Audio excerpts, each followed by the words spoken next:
they are around the map. Their vision control out of lane was very good yesterday, but need him on an engage heavy support, I think, if they're going to have success. Yeah, we'll have to see what they do want to go for here. King on the blue side here for the first game in this best of 2. EDG over on the red, and an immediate ban of the Viger. Yeah, it certainly looks to be that way, taking that one off the book.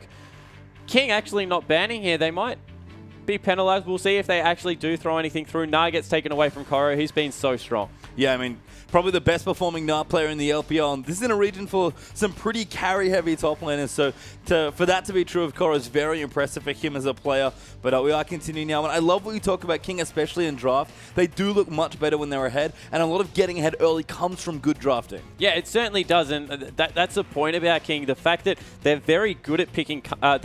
They rely very heavily on picking comfort picks, and that's sometimes counterintuitive to how they want to play the early game. The double Trinity Force just didn't work because they never got to that spike early enough. Nah took over with all of his CC, so I like the fact that Kalista maybe was a better pickup in the bottom lane, allowed Wushin to get on more of a hyper carry, and he had a fantastic couple of late game team fights. Yeah, it's funny actually, Wush in the early games of the LPL was actually playing very well, mostly on Sivir, one of the better performing Sivir players, but Sivir sort of rotated out, actually a fairly poor laning matchup against Kalista, especially early on, so unsurprisingly, Sivir kind of got figured out, and Wush has looked a little lost since then. Yeah, it certainly has, and Sivir, as you mentioned, the Kalista's a big one to point out. Jinx was the other one that really came back in and just absolutely steamrolled, so ever since then, has gone back to more hyper carry play, which doesn't allow the team to, I guess, build those gold leads that we spoke about. I think Kalista definitely is the best bearing early game hyper carry, because that Ren just provides so much utility in lane, especially level 1 when you're jumping all over the place. That passive nearly a second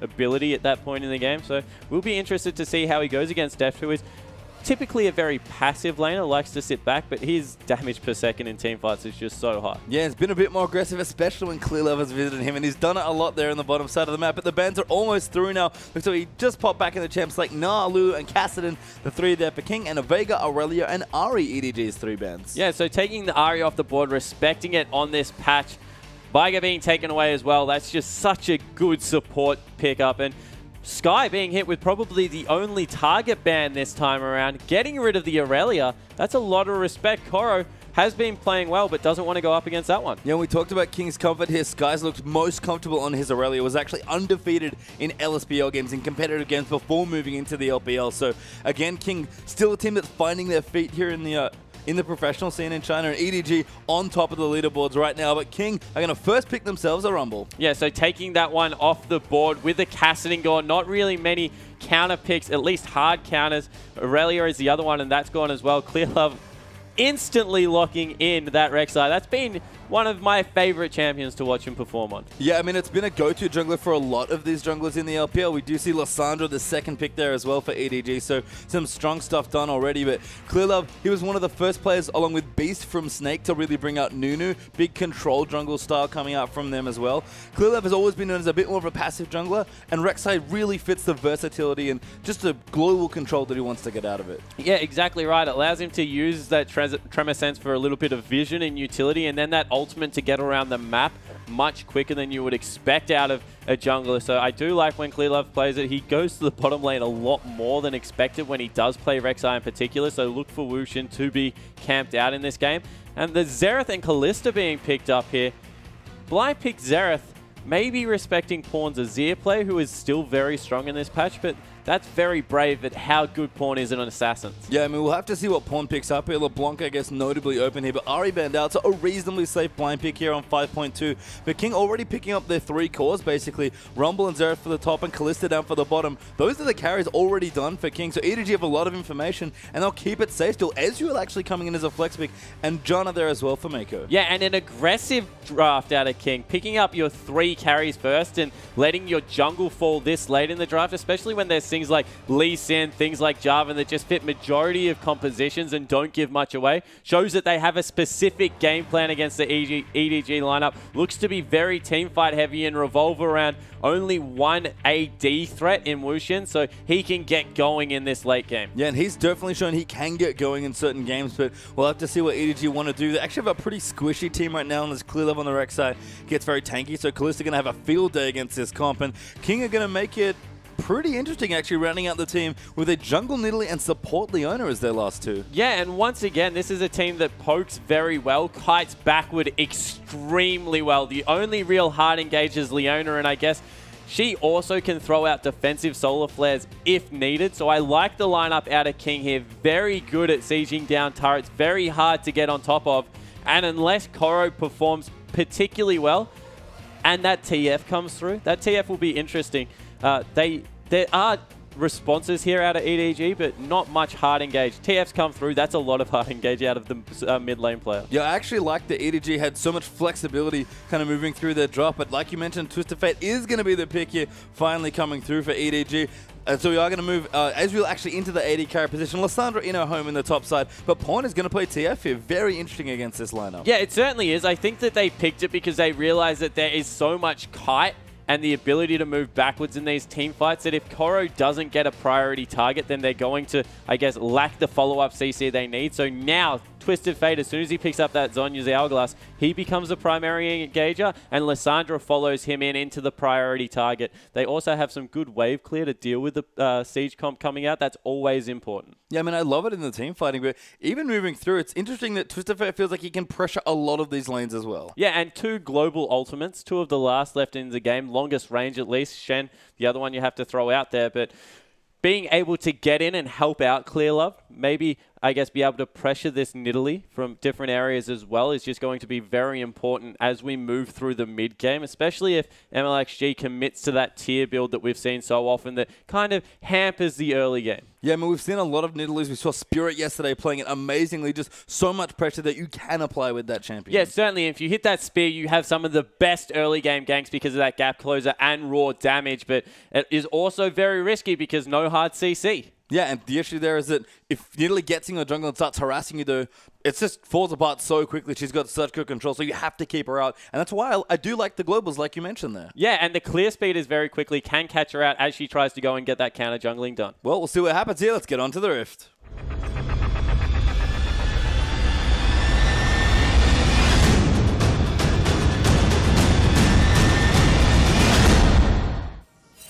Welcome onto the Rift, ladies and gentlemen. It's King versus EDG on our last day here of Week 6 for the LPL. King are on the blue side here for Game 1. EDG over on the red. And EDG, can they collect even more points? They have a massive lead so far at the top of the standings, and all they want to do here is extend it. Yeah, exactly right. They're looking for another 2-0, and they've done it so many times so far. Deft and Wushin in this bottom lane, the Kalista versus the Ezreal matchup, the pushing power that comes out of Hurricane Kalista might be able to give Ezreal some challenges in the early game, also some high damage threat with that Ren. So looks like Pawn coming down here, maybe trying to bait some aggression out of the Kalista. Yeah, Pawn actually has early boots here as well, so getting aggressive. Wush actually has to be very careful, gets stunned up there. Great great tornado, there by Mako. And first blood easily goes to Pawn. Yeah, and that was just Kalista recognizing that very good level 1 wants to jump around and get all of that harass down, but just drawing people into the bottom lane, and what a great response out of EDG. I mean, I don't know if Pawn did the boots thing on purpose, but he's going to go back with a Doran's ring and a pair of boots, so ingenious first buy there from Twisted Fate. Yeah, it certainly was. Gives him a lot of sustain in a lane that's going to evolve some poking as well, so he's in a fantastic position. We saw how fast he ran down there. You'd have to think there's some utility points in there to just increase that movement speed as well, and getting Pawn ahead, always going to be a good thing. Yeah, I mean, we talk about star players on EDG, how it's really hard to pinpoint someone that's really putting the team on their back, but Pawn has probably consistently performed above and beyond here for this team. Yeah, he certainly had. He's, after a fantastic world, making a very good case to be considered one of the best mid laners in the world. You say one of because of the likes of Faker, and of course, Cool can never be overlooked as well over on OMG, but Pawn really has been performing extremely well. Yeah, I mean, there's a lot of good mid lane talent around the world. A lot of it's anchored here in the LPL, and Pawn, one of the best players here in the LPL. So a strong pedigree already, but we are going to break back out into standard lanes. Whoosh will return with a death in his column, but he'll just be fine here with Leona Kalista versus Ezreal Janna. Yeah, and Def didn't go back and buy, so no extra sustain, meaning if they hit level 2 here, they still have a very high kill threat against a passive lane. So already, ooh. MLXG in a bit of trouble, actually does hunt the minion very well calculated. Just going to get it, pounces back in, needs a Q, pounces back on top, and that was close, but just gets level 3. Yeah, that was ridiculously close. Nidalee actually farms the jungle really well, so getting that low might have been a little bit of a misplay, but able to survive in the end, and he'll be able to heal himself back up. I almost wonder how aggressive MLXG's Runes of Mastery are. In fact, he's keep going here. He's got the smite, he's got a bit of extra health on the red buff, and there's the Nidalee clear we know and love. Yeah, exactly right. Nidalee's abilities just allow her to farm through that jungle so heavily, and with the heal coming through at level 3, it does allow for a much quicker route. Must have gone the Q and the W first up. Yeah, so we pull back down to the bottom lane there as well. The pawn's actually rotating in, so going to try and affect another lane at level 3, but we'll just back off there instead. We've seen a lot of players here start to pick up Kalista in the LPL, but unlike Sivir, who was seeing a lot of play in the early weeks, I feel like we haven't quite figured out the best way to beat her in lane yet. Yeah, Kalista's really strange because she takes a matchup even long range and uses that passive to get in your face, and it's so hard to avoid her. I think that Corki maybe is the best matchup. Is an extreme bully, so you can say that about a lot of things, but shoves back very well against Kalista as well, uses those rockets to great effect. And the Sheen versus the Hurricane is what really does it for me, because Hurricane adds so little in the regard of burst damage, no raw AD stats there, really is consistent, and allows Corki to just use the burst potential from his kit and that item to take control. Yeah, we'll have to keep an eye on Def's build there as well. We'll see if he does want to go for an early Sheen at any point, either for the blue bid or just even the Trinity Force we've seen from the likes of Kid from IG in the LPL as well. But as things are, Def is always handling his lane very calmly. Yeah, he certainly, and he went a little bit aggressive there walking forward, maybe because they'd spotted out the fact that Nidalee was on the other side of the map. Clearlove able to get eyes on the jungler. That's always extremely important when you're going against a Leona lane, because 3v2s are so dangerous. Oh, actually, a little Raptor stolen away there. Clearlove will defend his camp there. MLXG trying to apply some pressure, but we talk about it. Rek'Sai going to really try and control this Nidalee moving around his jungle. Yeah, and anyone watching to play mid lane here, look how often Pawn leaves his lane. Not to go anywhere, to just put implied pressure around the map, and he's so quick here. Even with Nidalee chasing him, probably not going to be able to catch up. Yeah, those early boots again paying dividends. Spear going to come through, just missing there. The hitbox not quite large enough, extending there. And I also love that Pawn's walking off his minion wave, because Assassin has to make the choice. Do I poke him or do I farm? Yeah, exactly right. And he's that confident in his ability and that additional movement speed he has that he's playing very far up, even in early levels where he needs a couple of wild cards to clear out. But this is the first game coming through from Nidalee in the bottom lane. Yeah, actually, Deft just dodging the speed there as well. So we'll know what's up with the jungler. MLXG probably going to have to give that up here, and a bit of pressure, but EDG's bottom lane just kind of walk out. Yeah, and Pawn, because of the amount of times he's walked side to side, actually just found the pink lane in, pink ward in mid lane as well, so that one will fall quickly with Assassin going back to base. So overall, a very even early game, maybe in Koro's favor in the top lane, but everywhere else very even across the board, and not much pressure so far. Well, I mean, Clearlove might try and make it work here as well. Is he going to line up a gank here on Sky? We've seen Clearlove, he doesn't gank that often, but he's very effective when he does. So we'll see when he does want to pull the trigger here. Korra already looking good. Twist of Fate going to come up here as well. Pawn's going to move in, gets the stun, knock up to follow. Korra there with the snare, and Sky's going to get first blooded by Clearlove. Yeah, and that ultimate was that good out of Twist of Fate. In the bottom lane, there was a little bit of a scuffle, and Wushin thought it was coming for him and blew his flash to just get away because of how far they'd overcommitted. So across the board now, EDG starting to use this Twisted Fate to get advantages. He'll make it though. He's going to get locked up. A good double tornado, but Def moving in. MLXG, right time, right place. And now Korra's actually teleported in, but it's 4v2 right now, as EDG could be in some more trouble. Korra is forced to ult himself. Def gets speared in the face for it though, and Korra going to move in. Sky going to try and look for the die, but EDG just escaped. No, Assassin gets the first block. Can't find Korra though, but does get Def. Yeah, so that is a 2-for-nothing trade, equalizing kills and gold. Fantastic reactive teleport out of Sky, and that was a level 5 versus level 6, not even equalizer available. Mako just going over aggressive in that skirmish. Yeah, we talk about the Nidalee spears from the jungle. Those are the sorts of things that can apply so much early damage and pressure, and MLXG is going to go for the early tier. Yeah, so able to pick that one up, not as early as we have seen. Of course, we've seen that maybe even before jungle items in a couple of games, but being able to stack that one up is definitely a good thing. The fact that he has that extra assist means that it's not an extremely greedy buy. He is fairly ahead.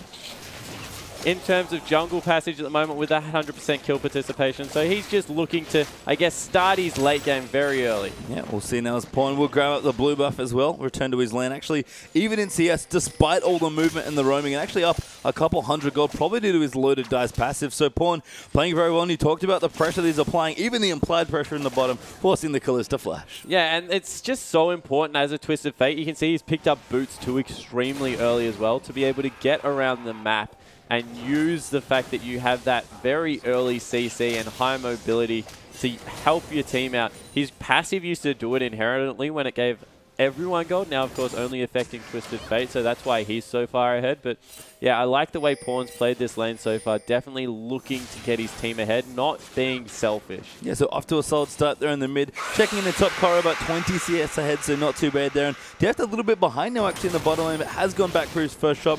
Kalista there on King's side. Woosh has gotten parts of the Hurricane, so a recurve bow plus a dagger with a spare longsword for presumably the early Vamp Scepter, and a tear's already done for Deft, so he is at least going into Manamune. Yeah, he's going into Manamune, but this is the reason I don't really like the Ezreal-Kalista matchup, because it doesn't punish Kalista's weak point of the game, which is the fact that she doesn't get AD on her first shot, because Ezreal mirrors that. And even as far as offensive stats go, ooh.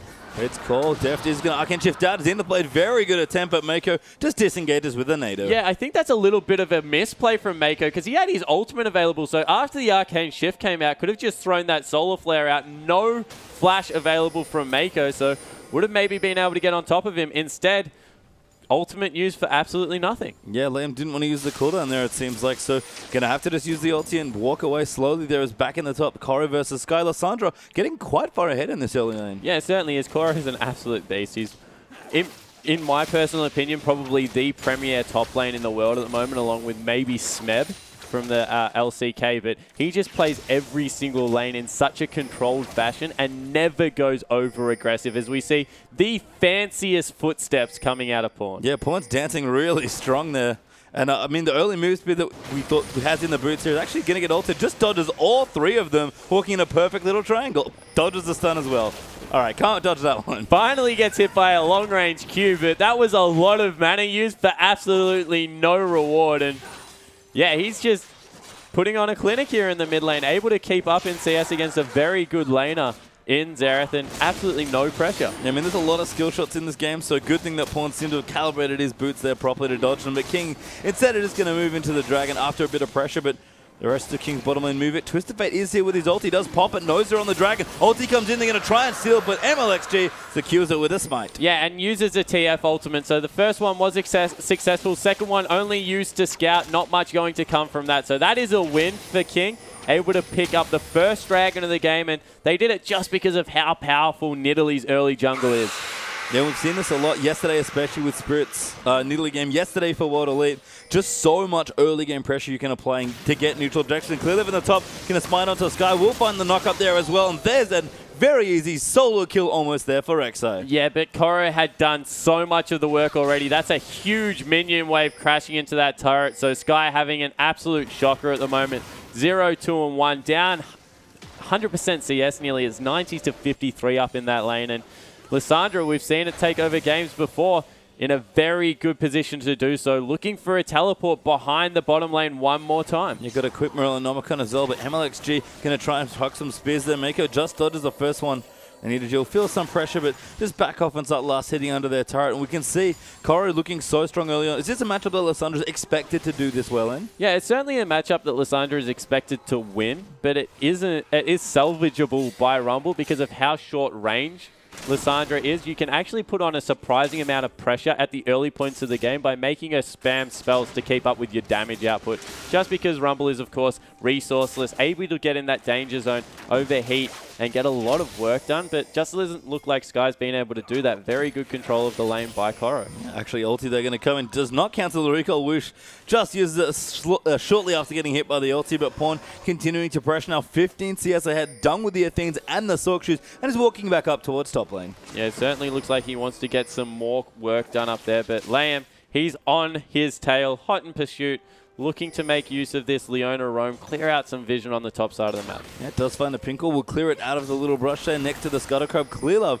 trying to find land, but can't quite do it yet. An Assassin also with the blue, and an Athene's done for Zero. Yeah, and this is a really cool tactic coming out of EDG right now, recognizing that maybe Kalista is stronger, so don't allow MLXG to camp that side of the map. Get as many pink wards on the top side of the map as possible, pressure turrets, even taking one down there, and just allow Deft to farm unharassed. They've been forced to draw Mako away from that lane, and it's given Deft a lot of time to catch back up. Yeah, I mean, he's a bit behind in CS, but Janna Ezreal with a few levels in Janna and a Sheen now for Ezreal. Things are going to get a bit easier now that Kallista's just got a Hurricane. Yeah, it certainly is. And Kalista, still a very big kill threat in this lane with the Leona. Just so much follow-up CC comes out. And, ooh. Deft trying to push out this lane. He wants to go back and shot. Pawn actually got chunked out there off screen by Assassin's ulti, so he's going to not be able to affect the rest of the map. That might mean Koro's going to back off here and lay him, posturing aggressively, trying to find an ulti, just going to force the blink back. And again, King's bottom lane maintain control down here. Yeah, so they've definitely got control. However, they're losing other parts of the map harder than they're winning the bottom lane. They're up 20 CS, which is a very good result. But in the top lane, that's 50 CS and a turret, let alone in the mid lane where Pawn has been able to influence all of the map to much better effect than Assassin. Yeah, and Pawn, despite all the movement, still up in CS, about almost 1,000 gold ahead of Assassin Xerath there. And I love this adaptation for his build as well. He knows what he wants to be doing. He's got a very fast distortion upgrade. Yeah, wants to make sure that he can get in there with that Ghost more importantly than even the Flash. It just adds so much movement speed onto the Ghost that enchant. So really wants to be able to impact as much as possible. And with that, Athene's has all the cooldown reduction he needs in his kit as well. Yeah, Deft is going to get poked out a little bit in the bottom side here, but We're just continuing to hop around, keep control of the lane here. It's a bit hard to not auto-push the lane with the Hurricane Kalista, but you do want to apply as much pressure as you can. Yeah, you certainly do, and they need to maybe try and start pressuring this turret as well, but you just see the hesitation with how well in the top lane again. Yeah, Pawn going back in the top there. Korra already ultis up Sky. The stun will follow, and Clearlove is here once again, and Korra going to get the kill this time. Yeah, completely picking on Sky. That's 3 deaths now at 14 minutes mark, so he's getting bullied at this point, but good reaction coming out of King here, taking down the mid lane turret. And I know we used to joke about Clearlove, you know, camping the lanes here for Deft and setting up a little resort on the bottom side. Not needing to do this game, Deft very self-sufficient on the Ezreal, but I have to say, Clearlove, the gank engineer, he's very good at camping a lane. Yeah, he certainly is. He picks a lane and solos them out, and really in this game, Koro has been the beneficiary of that, but he built the lead himself, and then Koro just came in to secure it. Bringing in both globals, we spoke about how important that is to be able to use them to great effect, and recognizing that they don't need to win bottom lane, happy to just equalize, although the turret now will be taken eventually, which is a very good sign for King. And they've just put a lot of pressure over the top side of the map to really keep this rumble down. They're going to even up the gold here if the turret falls. A big shield from Mako might keep it alive. And now Korra's actually down here, has walked down from the base here with, I believe, yes, an early home guard's done as well there for those cooldown boots. So looking to get into the next dragon here in about 45 seconds time. But I like that you mentioned the comps here with the globals. This, to me, gives me some chills back to the Clearlove's World Elite days where we used to play with Messiah, of course, the big TF, with Nocturne back then. Yeah, he certainly did. They used to be able to zip all over the map, and the added movement speed that came out of Nocturne really suited him well. Rek'Sai, very similar champion to how old Nocturne used to be played, so I definitely appreciate the reference there coming through of how this team used to be put together. And at the moment, Sky is just that much further behind Koro that even if they choose to fight here, they're going to be against an absolutely massive Lissandra. So Sky opting to keep the lane as even as possible, draw Koro into this wave and try and get him to push up, maybe make himself susceptible to some more ganks. Yeah, we'll have to see here. Sky actually about 1,400 gold behind Korra, so it's really starting to stack up there as well. Deft actually, I think, 600 to 800 gold behind in his bottom side, so I guess thankfully for him, he seems to be going for the cheaper blue build, although could go into Trinity Force as well. Another second dragon going to get picked up here by King. Yeah, it actually looks like he is going into that Trinity Force because he's picked up the longsword there, so that will probably be the makings of the Fade. Second dragon going over to King, but they've continued their tactic. Have EDG not going away from it whatsoever, continuing to bully the Rumble. You see Clearlove really have made that top side of the jungle his own, but MLXG in a good position for a gank here has been spotted out by a ward. Yeah, gives it up there. Mako will spot them. Spear again going just wide there for MLXG. Deft going to farm up the Gromp with the wave, pushing back towards him. Mako going to get speared there. MLXG might try and chase him, can't quite find over the wall. Actually, Mako attempted a Monsoon, predicting it, but it didn't go through. The shield comes in. Now Assassin Dolce is going to move. A good flash there is going to keep him out. The last bolt lands, and good dancing shoes there by Mako. And Koro in the top lane. Another kill onto Rumble. Yeah, and that'll be a tier 2 turret. They're just sticking to their plan of continuing to push on that lane. Pawn going to be able to push out mid lane as well at this point, so they'll grab 2 turrets for 1, and they're the team that picks up the kill. Yeah, I mean, Mako with no health there after getting speared, but Pawn gets a turret, another one there, and actually EDG is still pushing, so a tier 2 coming through, but that's not quite enough here for King. Yeah, and now they have to make the hard decision. Do they respond to the top lane push or the mid lane? Because Pawn's pressuring a tier 2 as well at this point, and all across the map, EDG forcing King to make poor decisions. Yeah, quick pause here, but you're right. EDG are just constantly throwing hard choices here at King, and we've talked about King as a team that execute best when they're ahead and really on the front foot with their game plan. This is a very good way to disrupt a team that plays best when they're playing like that. Yeah, it certainly is, and they're another team that plays through their top laner, so picking on Sky is definitely a worthwhile tactic. They targeted his Aurelia, and now they've just continued to take members into his lane. 0-4. He's got 4 of the 5 deaths of his team. And remember, that first kill came through before minions had even walked out. So very impressive play out of the EDG lineup to execute to their game plan. Yeah, and you can see very cute scores here for Koro and Clearlove. 2-0-2 so far, sharing that score. And that's no surprise.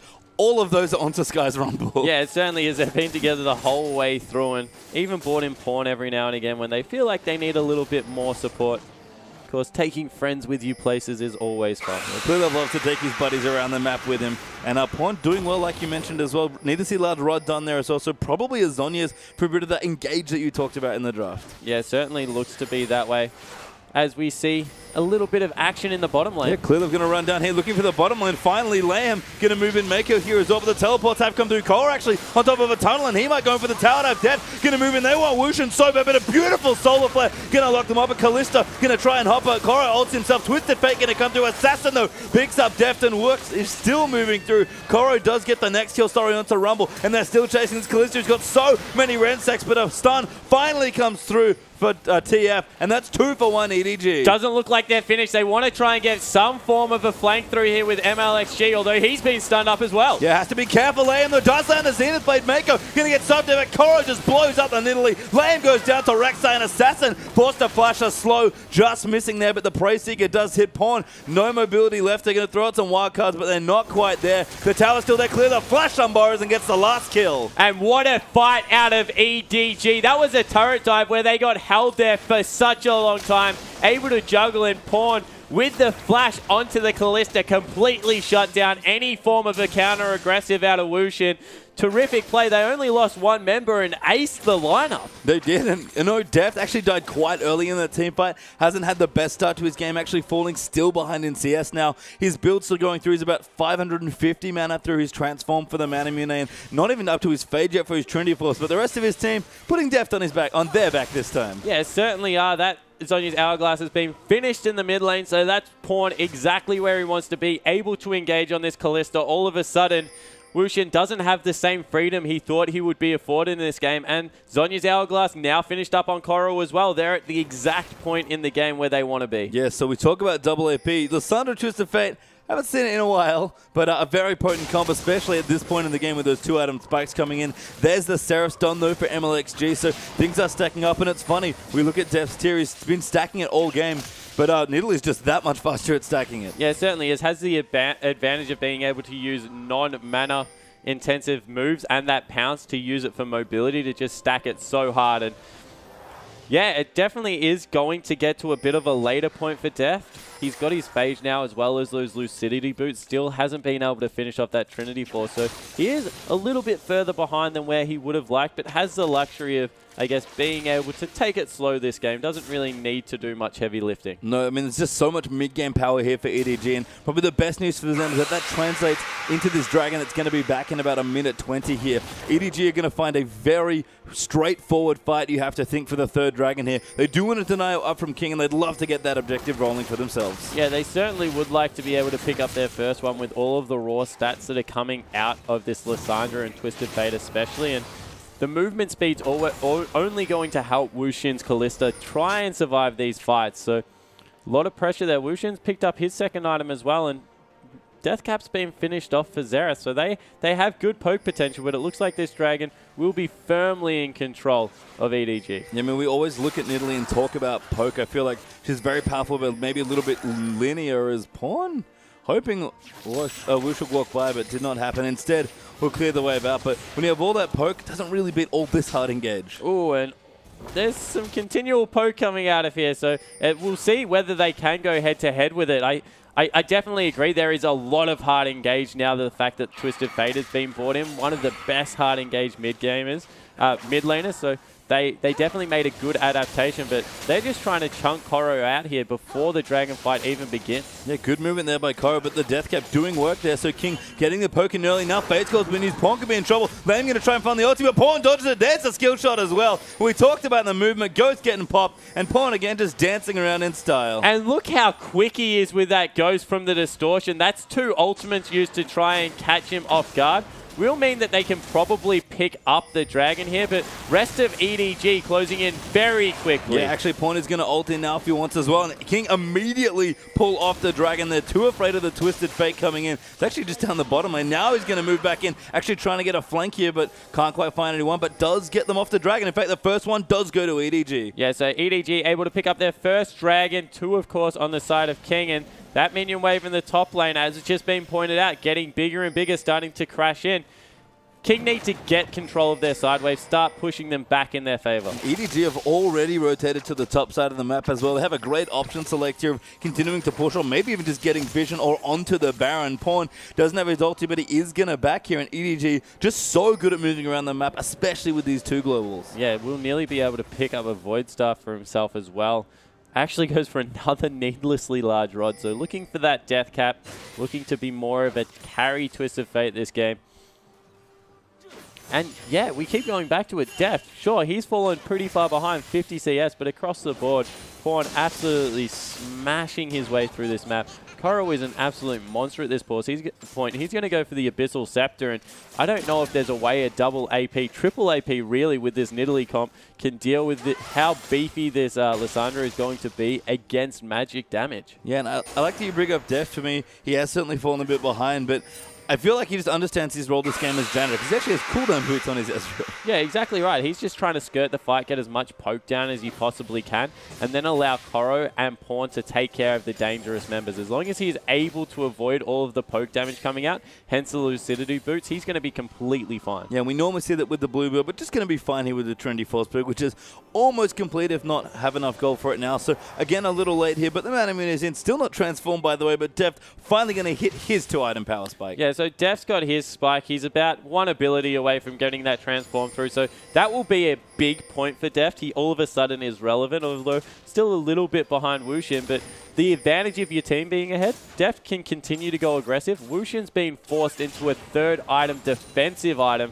Just not confident he can survive all the CC that's coming out. Yeah, I mean, Lissandra ult just so strong that even the Twist of Fate's done. Likely a QSS coming through there for Wush, which will be a great pickup here as well. Murumana has been transformed now as well for Deft, so like you said, he's relevant. And even a Mikhail's here for Mako, going to make sure they can keep any of these carries alive. Yeah, certainly. I think that's for the fact that they want to make sure that Koro can hit stasis. So probably more of a Mikhail's for Koro, not getting locked up. As we see 3-man gank rush being set up in this bottom lane. I mean, Koro snuck in here. Actually just throws the Cubit a little short there.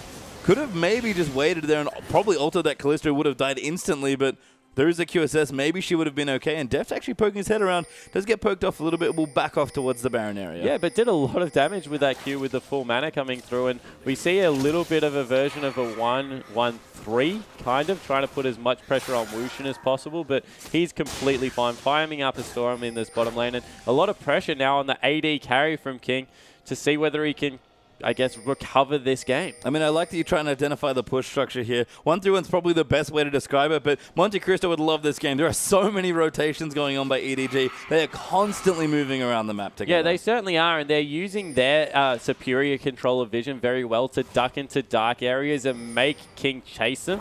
Now even starting up the Baron with 3 members, and TF ultimate coming through, he's going to be able to join them as well. Yeah, I mean, again, maybe even force them back. Assassin actually does know they're there now, so EDG have to pull off the Baron. A good attempt there by EDG to sneak it away, but King are definitely on top of that objective. Yeah, just with no lifesteal coming through from Def, taking a lot of incidental damage, so not able to pick it up at this point, but the idea is there. Now it's in King's mind. If they disappear into Fog of War, are they doing that Baron? What is going on? So definitely the mind game starting for EDG, and the response from King, it's a good one. They've cleared out all of the wards in that Baron area. Yeah, and I love their defensive vision here as well. Pretty much all across the map for them, because EDG, again, they've pushed down some turrets. They do want to get aggressive here.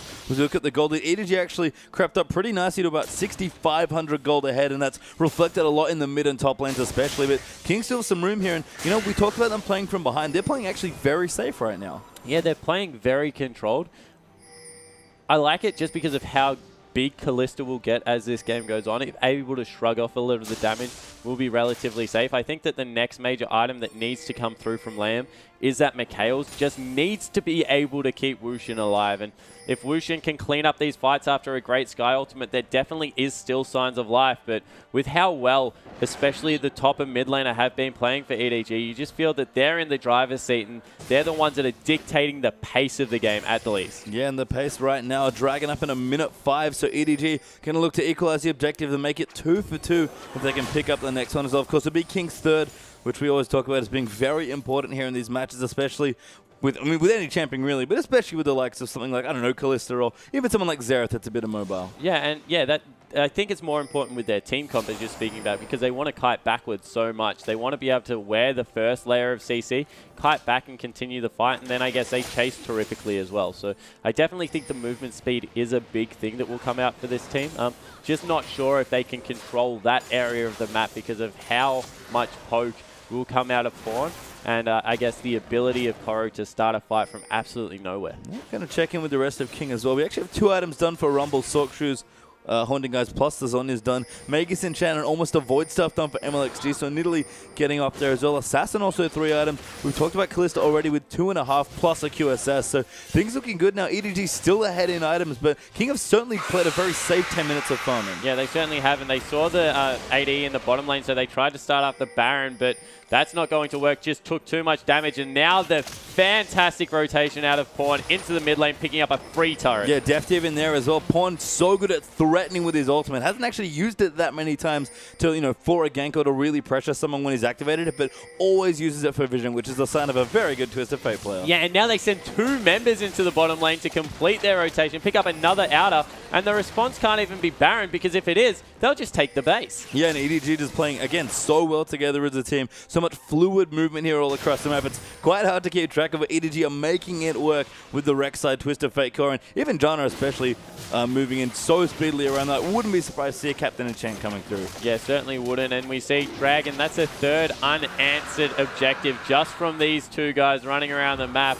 Deft and Pawn just putting out so much pressure. Deft even throws the ultimate across a minion wave just to ensure it keeps pushing. They're not done yet, probably looking towards Baron next. Yeah, nice little play there from Deft. Going to keep it pushing through. Shades of Wei Zhao from Wadley, who used to always snipe the caster creeps for the slow pushes. Yeah, of course, being able to influence a creep wave to continue pushing with Ezreal probably is one of the better uses of the ultimate, of course. Does a lot of upfront damage if you don't have to throw it through a minion wave in a team fight, and you can never underestimate the ability of it to stack up your passive extremely quickly. But if you're not going to fight for the next 30 seconds, why not just chuck it out there? Yeah, we've had EDG go back and spend some gold now as well. Koro is unbelievably ahead right now. He's got his Zhonya's Emerald Nomicon he's had for a while, but he's actually got both the Negatronic Cloak and the Need to See Large Rod just for some flat stats. Locket's on there for Clearlove.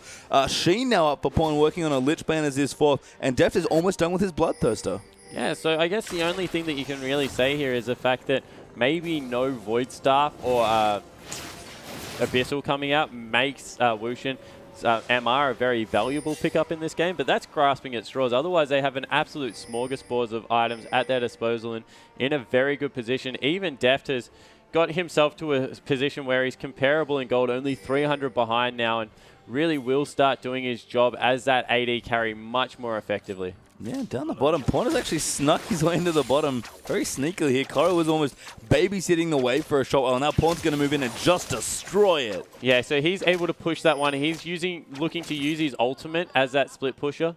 get Koro into the top lane and then keep 3 people grouped up. Janna, we speak about being the best probably 1-3-1 support because it's so hard to engage on her, particularly without a Morgana in the game to mitigate that Monsoon coming through. And they're looking to clear out wards once again, as we see Pawn hiding in some vision, trying to get as much farm as possible. And it's funny to me, we normally see this sort of pushing when, you know, against a big AoE team fight come to break up all of the wombo. You know, you separate some of the ultimates and break up the enemy, and they just can't realistically fight you if you don't give them a 5v5. But that is almost the same of Poke as well. Yeah, it certainly is. And I guess not committing to playing King's game plan. And Pawn actually gets a lot of poke damage down onto Sky there as well. He is just so far ahead, even in terms of levels. Clearlove going to pop over there. Now the ult's going to get popped by Pawn as well. Lamb could be in trouble. MLXG, though, he's going to get locked up with a Frozen Tomb. Good shields coming in, and Koro supports the bottom zones, but Assassin gets destroyed there by Pawn and Def. Now Koro still kiting Sky. Going to go down. There's the double for Ezreal. 3-0 right now. Whoosh in trouble. They're going to have to get away. Lamb almost dead there as well. There's 4 kills for 1. Def gets the triple to finish out the fight, and an ace comes through for EDG. Yeah, clean ace. They're going to be able to pick up a Baron. Koro goes bottom lane to try and even pick up a turret.